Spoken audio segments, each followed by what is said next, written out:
Roma empezó siendo una pequeña república y se convirtió a lo largo de más de 600 años en el mayor imperio que jamás se haya conocido. En su apogeo llegó a extenderse desde Londres hasta Bagdad, gracias al que fue el primer ejército profesional. De esta forma, se convirtió en el modelo de la civilización occidental. Sin embargo, cuando el imperio comenzó a tambalearse, se derrumbó a una velocidad vertiginosa. El poderío de Roma solo tardaría 100 años en desvanecerse como el humo, barrido por las invasiones de los bárbaros. ¿Cómo ocurrió algo así?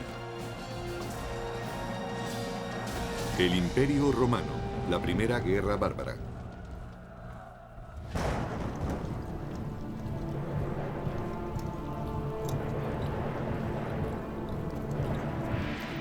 Estamos a finales del siglo II a.C., 100 años antes de la crucifixión de Jesús, una década antes del nacimiento de Julio César. Roma se enfrenta a una transición que cambiará su destino para siempre. Se avecinan tiempos de conquista. Roma había estado expandiéndose con éxito por tierras extranjeras durante alrededor de 150 años. Había derrotado a Cartago en África, su gran enemigo mediterráneo, y empezaba a extenderse por el norte hasta España, aunque estas conquistas resultaron difíciles de mantener.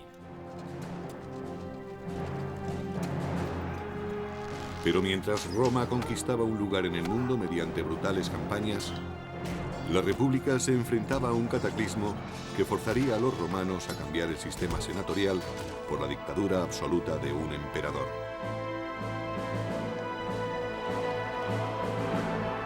Todo empezó con la primera guerra con los bárbaros. En el año 113 a.C., Roma era dueña absoluta del Mediterráneo, pero junto con los territorios conquistados aparecieron nuevos enemigos. Los romanos sabían que había otras gentes más allá, especialmente al norte, y que eran incluso más temibles que los ejércitos que habían derrotado anteriormente. Les preocupaba que aquellas gentes invadieran Roma. Más allá de las fronteras romanas, los soldados se enfrentaban a una clase desconocida de guerreros. Los llamaban bárbaros, una palabra que significaba extranjero y rudo. Cualquiera que no siguiera las costumbres ni hablara las lenguas clásicas latino o griego era considerado alguien diferente, un bárbaro. Para los romanos estas gentes eran inferiores porque eran mucho menos civilizados que ellos. Solo la escarpada cordillera de los Alpes mantenía a raya a los bárbaros del norte. Desde el punto de vista de los romanos, la cordillera de los Alpes al norte de Italia era la barrera que los mantenía separados de las invasiones. Pero los romanos no controlaban aquella barrera. Sabían que podía ser rebasada en cualquier momento y temían que el enemigo entrara en Roma a través de ella.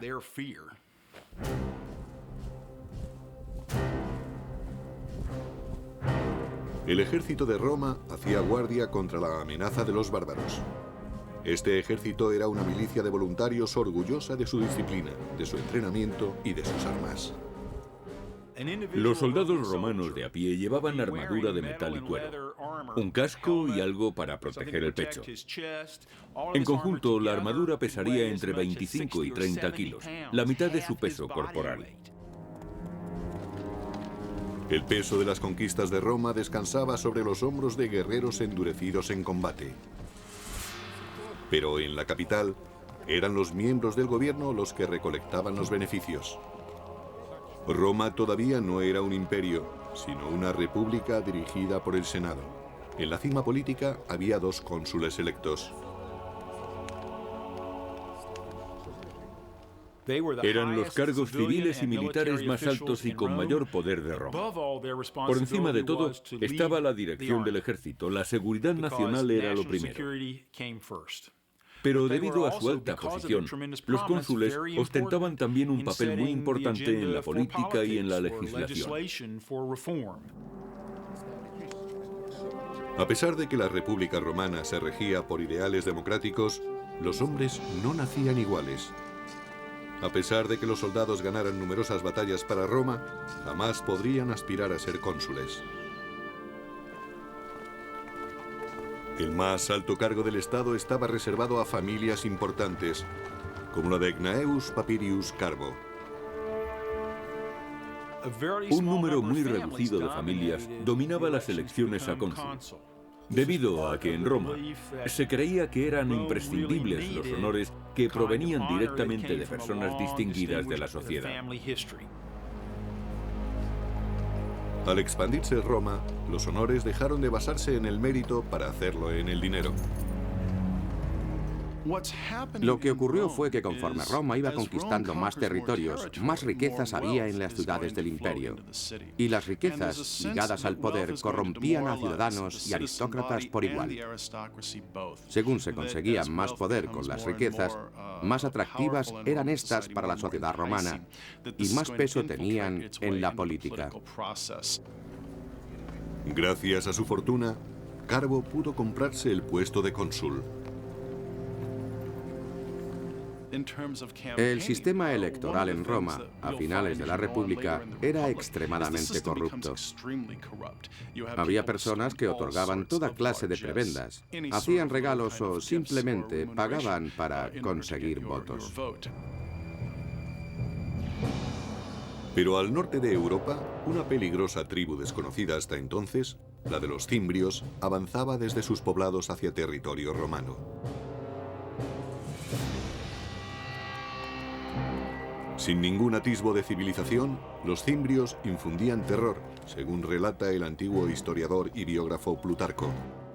Se creía que eran tribus germánicas, debido a su gran estatura y al color azul claro de los ojos. Además, su nombre, cimbrios, es el término germánico para saqueadores. Conducidas por un gran líder, Boirix, sus hordas dejaban un rastro de destrucción allá por donde pasaban. Eran gentes características de la Edad de Hierro. Todavía hoy no se sabe exactamente qué es lo que buscaban. Quizá quisieran apoderarse de provincias que se habían hecho ricas comerciando con Roma. Es posible que solo buscaran la fortuna de las tierras próximas al Mediterráneo. Los cimbrios no eran los únicos a los que atrajo la creciente riqueza de Roma. Más hacia el sur, otras dos tribus bárbaras se unieron a ellos, los teutones y los ambrones. Los ejércitos bárbaros combinados se dirigieron directamente a territorio romano a través de un paso alpino, solo guardado por los habitantes de Noricum o Nórica.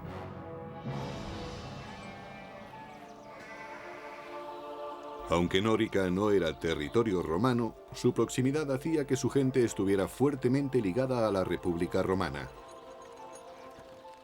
Nórica era una región situada en el territorio que ocupa la Austria moderna. Los romanos llamaban a sus habitantes Norici debido al nombre de la región, Noricum. Los Norici controlaban los pasos alpinos. Los romanos comerciaban también con los Noirici, pues tenían fama por su habilidad en el trabajo de los metales preciosos y del hierro. La riqueza de los Norici se basaba fundamentalmente en materias primas tales como oro, plata y sal. La minería de la sal era muy importante en los Alpes. Los romanos necesitaban grandes cantidades de sal para usarla como conservante y requerían ese conservante permanentemente. Los pueblos de Nórica eran una tentación irresistible para los despiadados guerreros cimbrios. No les faltaban armas, por lo que podían iniciar un saqueo en cualquier momento. En el segundo y primer siglo antes de Cristo, los cimbrios tenían espadas, lanzas y escudos. Los cascos eran muy raros, pero estaban equipados con un armamento muy efectivo. Pero los bárbaros ansiaban algo más que las riquezas de los habitantes de Nórica. Los bárbaros del norte emigraban para conquistar nuevas tierras. Su objetivo no era simplemente realizar una incursión y marcharse. Querían vivir cerca de Roma. Los artesanos de Nórica no tenían ninguna posibilidad contra los guerreros del norte.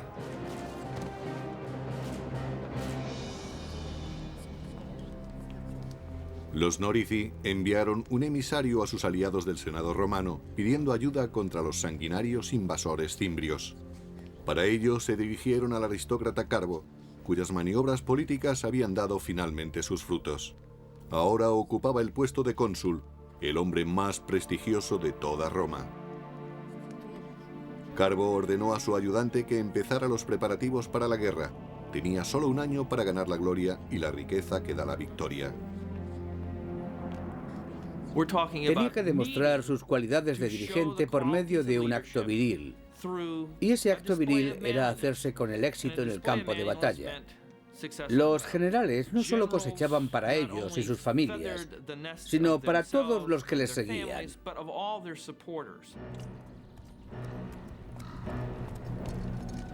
Carbo aceptó el reto y llevó sus tropas a Nórica. A pesar de su total inexperiencia en las artes de la guerra, estaba ansioso por demostrar que era algo más que un acaudalado senador. Llegó a Nórica apoyado por los soldados del ejército romano. Tras un siglo de victorias, estos soldados tenían plena confianza en sí mismos. Los cimbrios se defendieron diciendo que no sabían que no podían estar en aquel territorio y les mandaron embajadores. Los bárbaros no habían visto nunca una fuerza tan bien equipada y disciplinada. Su caudillo, Boirix, le dijo a Carbo que su gente solo quería regresar a su hogar pacíficamente, y Carbo estuvo de acuerdo en que se marcharan. Pero hay poca gloria en una tregua, y el general romano preparó un plan para conseguir la victoria que tanto necesitaba. Carbo simuló que iba a negociar, pero envió sus tropas por un atajo para atacar a los cimbrios antes de que regresaran los embajadores. Esperaba así conseguir el triunfo. Pero su plan fracasó. El cónsul romano Carbo consiguió engañar a los cimbrios, pero fue precisamente ese engaño lo que le trajo la desgracia. Algunos embajadores cimbrios lograron sobrevivir y denunciaron la traición de Roma al regresar a su campamento. Furiosos, los bárbaros juraron que no cejarían hasta cobrarse una sangrienta venganza.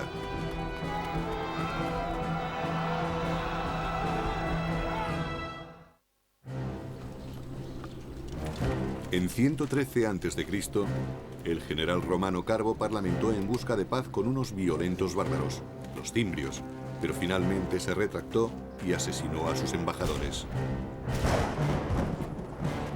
Su traición despertó la ira de los bárbaros, quienes daban un gran valor a la palabra dada. Jurando vengar a sus camaradas caídos, los cimbrios devolvieron el golpe con súbita furia. Así lo escribió el biógrafo clásico Plutarco. Su valor y osadía no tenían parangón. Se lanzaron a la batalla con la velocidad del rayo. Nada podía detenerles.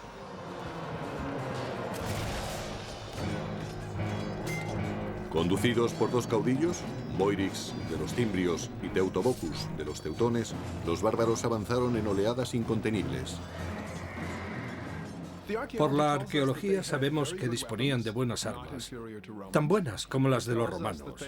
Hoy sabemos que estaban organizados militarmente, es decir, que la infantería estaba dirigida por oficiales, pero los romanos no se dieron cuenta de ello hasta que fue demasiado tarde. Carbo se encontró repentinamente desprovisto de las comodidades y privilegios de la vida política de Roma. Allí el lenguaje del poder era hablado con sangre y acero. Como cónsul magistrado jefe de la guerra, había fallado miserablemente. Debido a que el cargo de magistrado jefe de la guerra solo duraba un año, quien lo ocupaba solía ser un novato en el campo de batalla. Era frecuente que la dirección de la guerra estuviera en manos de ineptos y que ocasionalmente acabara en un desastre para Roma. La batalla de Nórica fue uno de esos desastres. Al final, los romanos evitaron ser masacrados gracias a una tormenta descomunal que descargó con fuerte aparato eléctrico truenos y lluvia.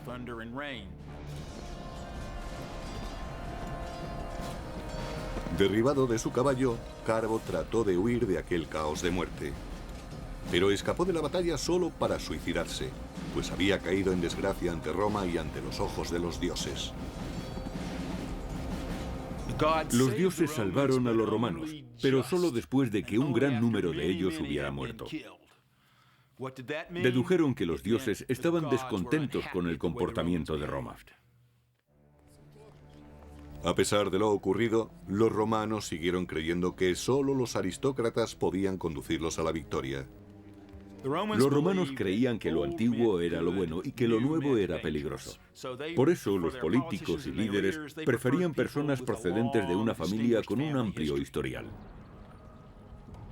A lo largo de la década siguiente, una serie de nobles más arrogantes que capaces dirigieron los ejércitos para proteger la provincia que Roma tenía en las Galias. Se enfrentaron a los bárbaros en Tolosa, Burdigalia y finalmente en Aurasio, ciudades que hoy en día conocemos como Toulouse, Burdeos y Orange. En cada combate, los bárbaros derrotaron completamente a las legiones romanas.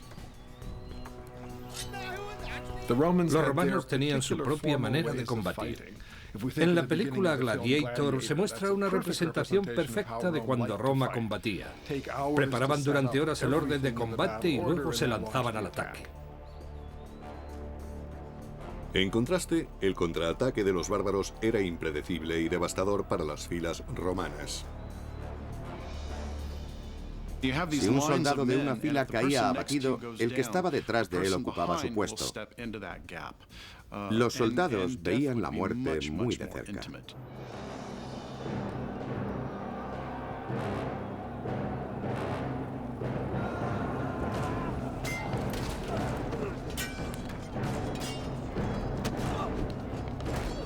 Los tributos de sangre fueron asombrosos.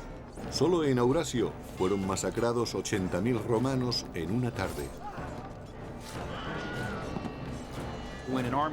Cuando un ejército pierde cohesión, sus hombres pasan a ser peces en un estanque. Se les captura fácilmente desde cualquier esquina. Cuando cae un flanco, los vencedores matan a los enemigos uno a uno, sin correr ellos ningún riesgo.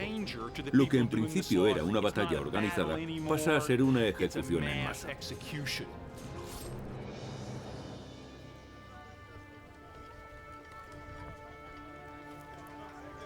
En el año 105 a.C., los cimbrios y sus aliados deseaban algo más que la sangre y el botín de Roma. Algunos miembros del clan habían ido allí a echar raíces. Eran agricultores y comerciaban con sus productos. Vivían en pequeños poblados. Cultivaban trigo, cebada, centeno, avena y mijo, una amplia variedad de cereales. También cultivaban lentejas, garbanzos y habas. El ganado era extremadamente importante. Criaban cerdos, cabras y corderos. La nueva situación alarmaba a los romanos. Para ellos, la amenaza no eran solo los guerreros bárbaros, sino también sus mujeres. La presencia de las mujeres indicaba a los romanos que los invasores habían llegado para asentarse. En otras palabras, eran grupos que llegaban para alterar significativamente la forma de vida romana, amenazando a sus valores fundamentales. Si solo fuera una incursión, no serían más que un grupo de jóvenes a los que podrían manejar fácilmente. Pero si traían a sus mujeres, se trataba de un fenómeno migratorio para establecerse que requería una solución más firme y a largo plazo. Se necesitaba un general que pudiera derrotar a los bárbaros de una vez por todas. El héroe que Roma buscaba desesperadamente emergió en otra frontera problemática a unos 1500 kilómetros, en Numidia, parte de la Argelia actual. Durante 8 largos años, los romanos solo habían experimentado derrotas, hasta ahora. El nombre del Salvador era Mario. Con arrojo e inteligencia, aplastó a los ejércitos numidios del pérfido rey Yugurta.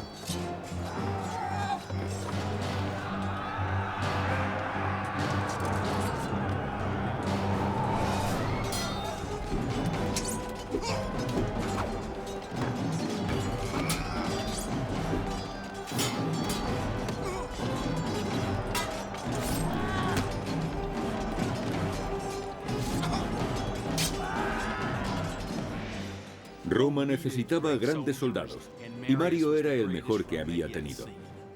Era un gran jefe, sabía elegir el momento y lugar adecuados para presentar combate y cómo ganarse la lealtad y el afecto de sus soldados.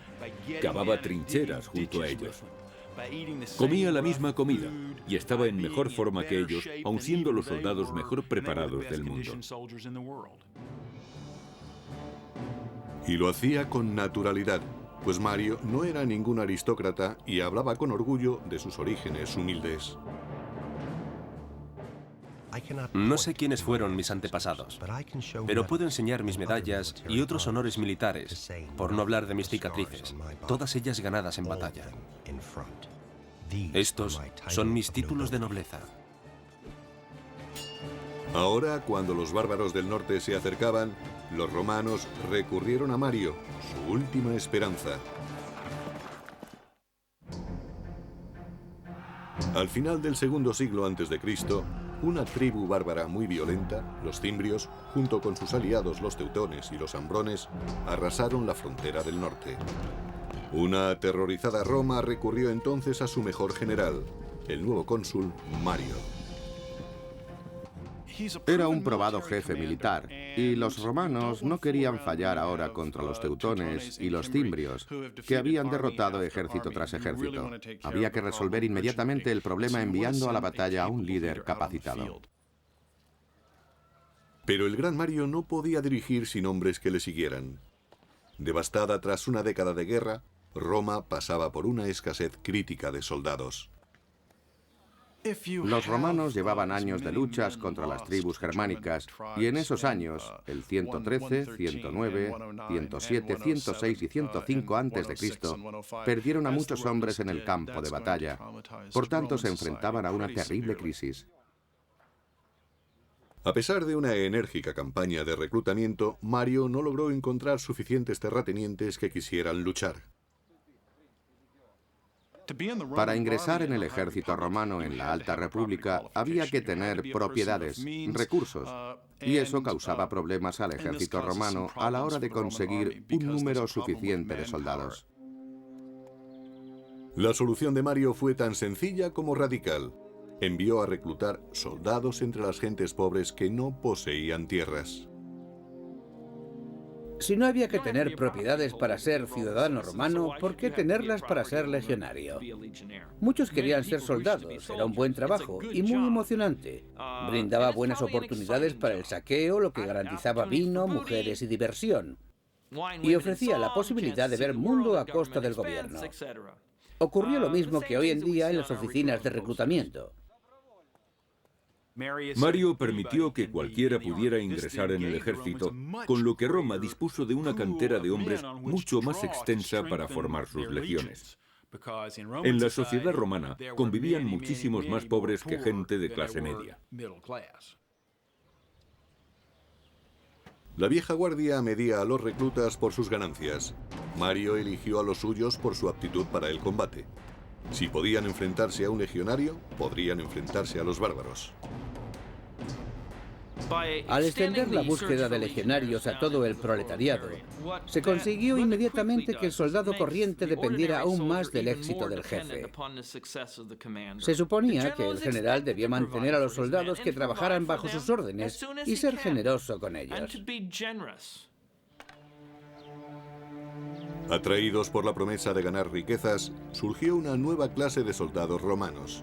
Mario prometió darles todas las armas y formación que necesitaran. Os enseñaré a derrotar al enemigo, a no temer más que a la desgracia, a dormir en el suelo y a luchar con el estómago vacío. En el año 104 a.C., Mario se dirigió con su ejército a las Galias para enfrentarse a los cimbrios. Por suerte para los romanos, los bárbaros eligieron ese preciso momento para abandonar las Galias e invadir Hispania. Aquel error táctico dio a Mario un tiempo precioso. Mario formó un nuevo ejército partiendo de la nada y consiguió que sus soldados se endurecieran y se desvivieran por su ejército. Mario introdujo muchas innovaciones en el ejército. Entre otras cosas, distinguió cada legión con un águila de plata como estandarte. También entrenó a sus hombres para que llevaran su equipo. Así se desplazaban más rápidamente. Pero a veces iban tan cargados que decían de sí mismos que eran las mulas de Mario. Por tanto, no necesitaban animales de carga para llevar a su ejército al combate. Ellos mismos hacían de mulas. Aquello les hacía más efectivos, más flexibles. Fue precisamente esa flexibilidad de las legiones lo que hizo que triunfaran las reformas de Mario, además de la estandarización del equipo.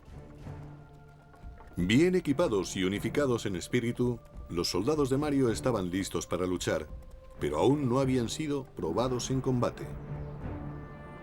Pasaron 2 años sin que aparecieran los bárbaros, pero seguían inspirando temor. Los romanos ignoraron los antiguos límites del mandato consular y reeligieron cónsul a Mario como magistrado jefe de la guerra.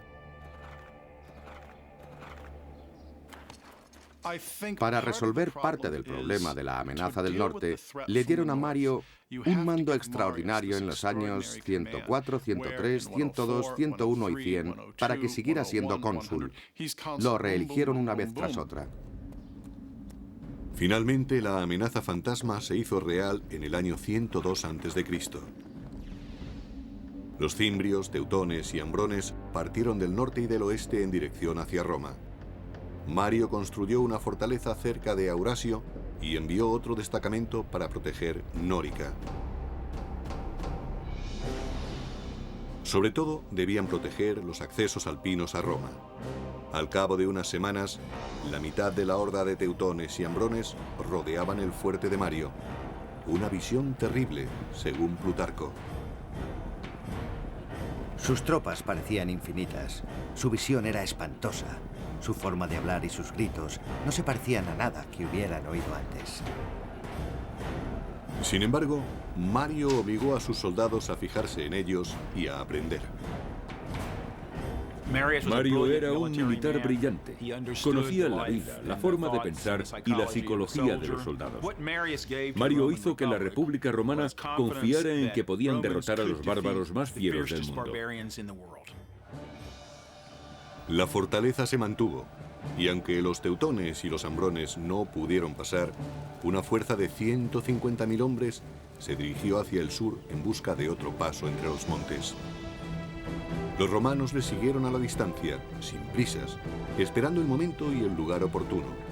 Mario eligió el campo de batalla perfecto desde donde lanzaría el poderío de su poco convencional ejército.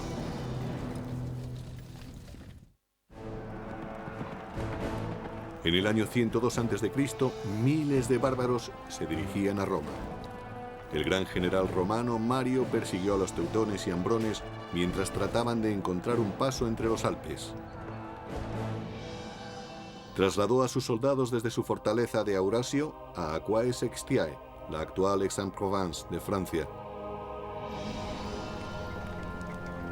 Allí, Mario ordenó a sus hombres que acamparan, tras elegir cuidadosamente su posición. El campamento romano era una pieza singular de su maquinaria militar. Preferentemente debía estar situado en un alto para observar las maniobras del enemigo. Tenía forma de cuadrícula y estaba rodeado de un foso profundo con un terraplén que conducía directamente a él, conocido como Ager. Todos tenían una misión que cumplir. Solían tener una característica adicional que este campamento particular no poseía. De acuerdo con Plutarco, Mario eligió una posición que no estaba bien abastecida de agua. Se dice que lo hizo deliberadamente para animar a sus soldados a la lucha. Cuando se quejaban de que tenían sed, Mario les señalaba un río cercano al campamento bárbaro y les decía: allí tenéis agua para beber, pero hay que pagarla con sangre. A las orillas del Ródano, asentados en dos grandes campamentos, los ambrones y los teutones tenían toda el agua que querían para beber. Convencidos de que los romanos no eran problema para ellos, los ambrones se entregaron a los festejos. Los romanos, especialmente los soldados corrientes, tenían miedo a los bárbaros que estaban más al norte, los de climas más fríos. Los climas extremos endurecían a los hombres. Eran mucho más grandes que los romanos, gritaban más que ellos y desde el punto de vista romano olían muy fuerte. No porque no se bañaran, que probablemente lo hacían más que los romanos, sino porque se rociaban con grasa de oso. Los romanos utilizaban aceite de oliva. Los bárbaros no sospecharon del peligro que se escondía en el bosque.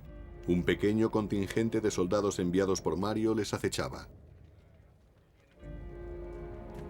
Los soldados romanos tenían miedo. Eran realistas. Sabían que se enfrentaban de cerca a la muerte.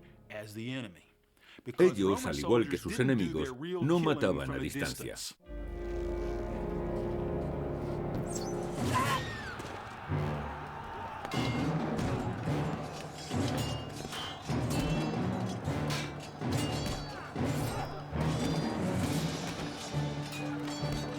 Las mulas de Mario se lanzaron al ataque, pero los bárbaros acudieron rápidamente en masa para contraatacar. Cuando la derrota parecía cernirse sobre los romanos, Mario mandó refuerzos. Los romanos empujaron a los ambrones hacia su campamento, donde la batalla tomó un extraño rumbo. Así lo explicaba Plutarco. Aparecieron mujeres armadas con espadas y hachas, profiriendo los gritos más horribles. Se lanzaron al combate, y aunque sus cuerpos resultaran acuchillados, seguían luchando hasta el final con un espíritu inquebrantable.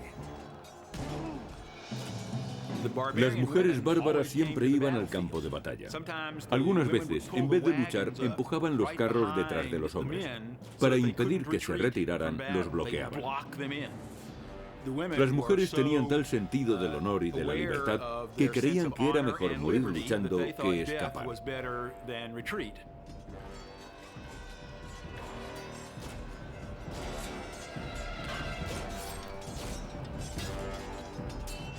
Para los romanos, aquellas mujeres resultaban increíblemente valientes y bravas. Creían que los bárbaros aceptaban los mayores riesgos al traer a sus familias al campo de batalla. Lo arriesgaban todo a una jugada. Su lema era vencer o morir, y eso incluye a todos, hombres, mujeres, niños y recién nacidos. Pero los romanos también tenían algo que proteger, su tierra y su honor. Con las artes que Mario les había enseñado, consiguieron su primera victoria contra los invasores germánicos en más de una década.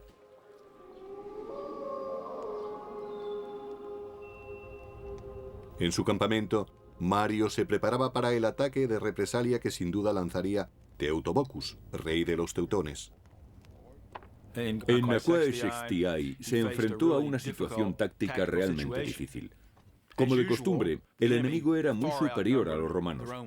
Pero Mario supo elegir el momento y el lugar adecuados. Por eso escogió el terreno con sumo cuidado. Mario dispuso una trampa con Claudio Marcelo, un capitán de su confianza.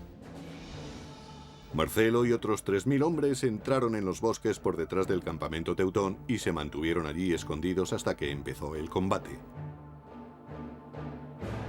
Según Plutarco, los bárbaros cargaron colina arriba contra el campamento romano tal y como había previsto Mario, y allí se encontraron con una muralla de espadas. El mismo Mario peleó en primera fila, poniendo en práctica las órdenes que daba a sus soldados. Estaba tan bien entrenado como el que más, pero su osadía sobrepasaba a la de cualquiera. Esta batalla era la prueba de fuego para las tácticas de Mario. Había conseguido que sus soldados fueran lo suficientemente fuertes para permanecer en pie con toda su armadura y seguir en su puesto manteniendo la disciplina, incluso cuando el enemigo atacaba con fiereza. A continuación, se lanzaban contra ellos con sus espadas a modo de cuña móvil que caía de la colina despedazando las tropas enemigas. Cuando Mario y sus hombres forzaron a retirarse a los bárbaros, Marcelo y sus cohortes salieron del bosque. Peleando juntos hicieron que se desvaneciera cualquier esperanza de retirada del rey Teutobokus y sus guerreros. El número de bajas era incalculable. Los romanos masacraron más de 100.000 teutones. El resto pasaron a ser esclavos, botín de guerra que haría ricos a las mulas de Mario y a sus ayudantes. Se preocupaba no solo de sus soldados, sino también era muy generoso con los romanos de todas las clases sociales.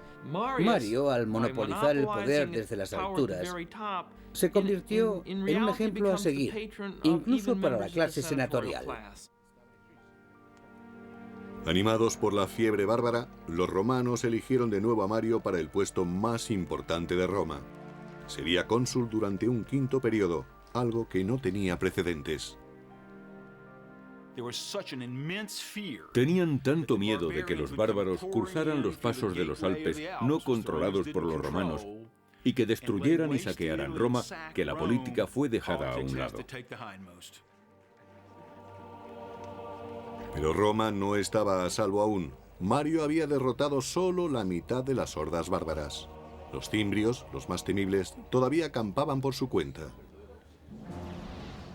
Mientras Mario estaba en Roma, los cimbrios rebasaron las fortificaciones en Nórica.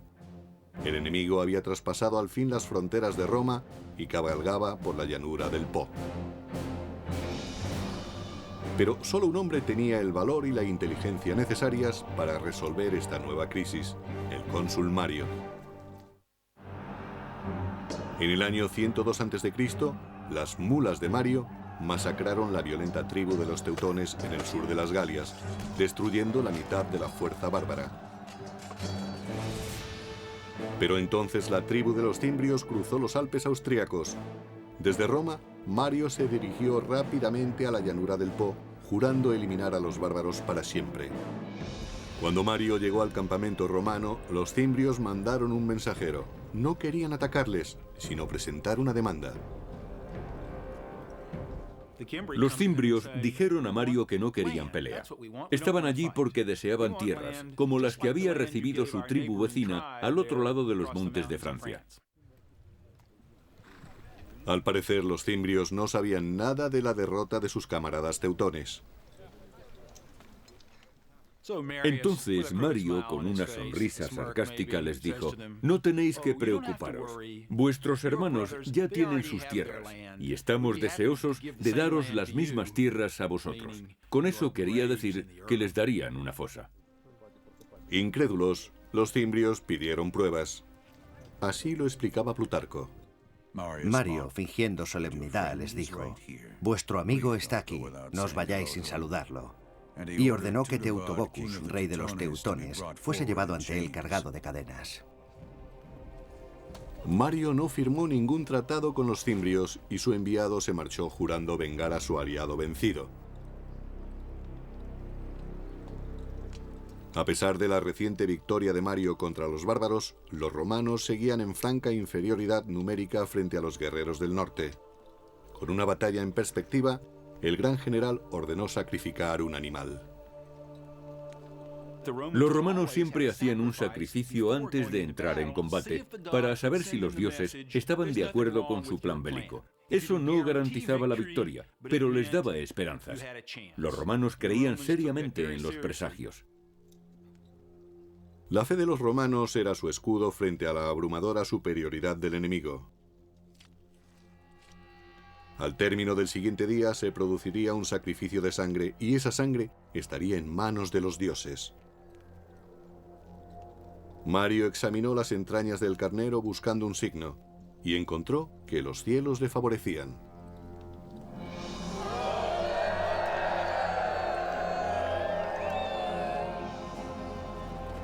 En el año 101 a.C., toda Roma sufría mientras los dos enemigos mortales se enfrentaban en la aldea de Vercelli, en la moderna Italia. Formada por 15.000 jinetes, la caballería de los cimbrios avanzó por el campo de batalla. Le seguía de cerca su temible infantería, miles de hombres en masa corriendo a toda velocidad. Cuando los romanos establecieron su línea de combate, Mario hizo una última petición a los dioses. Así lo explicaba Plutarco.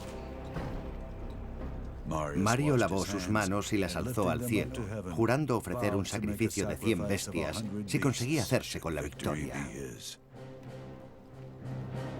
En conjunto, los romanos contaban con algo más de 50.000 hombres para enfrentarse al doble de cimbrios. Eran la pesadilla de los romanos, pero Mario supo burlar al enemigo.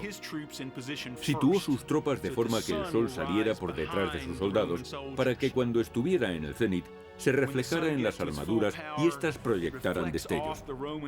Los bárbaros creyeron que el cielo estallaba en llamas y que los dioses estaban ayudando a sus enemigos.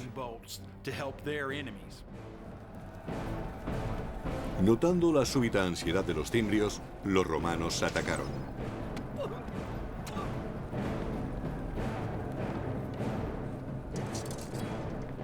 Los romanos tenían honderos y arqueros, pero la infantería era su principal fuerza de combate. Eran hombres que no flaqueaban ni al ver la sangre ni al escuchar los gemidos de los que morían. No podían saber a quién tenían detrás o a su lado porque llevaban casco. Apenas si podían ver lo que tenían por delante. Necesitaban un valor y una voluntad extraordinarios para sobreponerse al miedo. En Vercelli, los romanos mataron a 120.000 cimbrios y, lo que es más importante, acabaron con los temores que habían amenazado a Roma durante 13 años.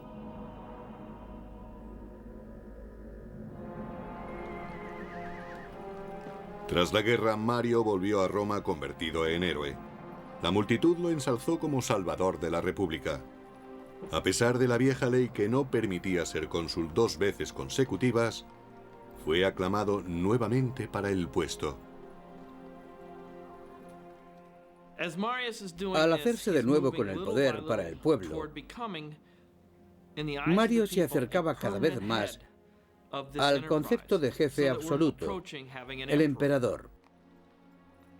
Y eso era exactamente lo que la aristocracia tenía.